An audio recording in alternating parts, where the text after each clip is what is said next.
Okay ဒီနေ့တော့မူကထ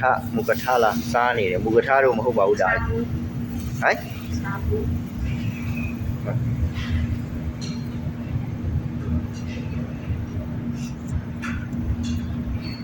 ဘယ်နှခုပါလဲအောက်မှာတပြားပြား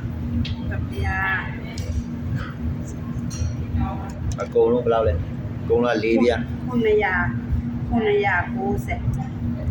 990နဲ့990ကုန်တယ်ဘက်990နော်ဘက်990ဆိုရင်ဘယ်လောက်လဲ150ဆို1000တော့မကုန်25ပေါင်ပေါ့အင်္ဂလန်ပတ်စံနဲ့တွေ့ရင်25ပေါင်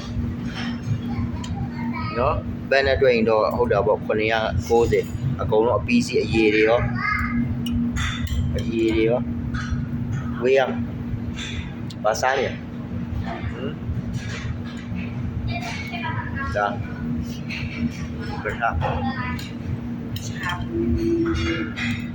ဒါကမဲ့ထိုင်းတွေပမာတွေအတွက်ကတော့ဈေးကြီးတာပေါ့ဒါပေမဲ့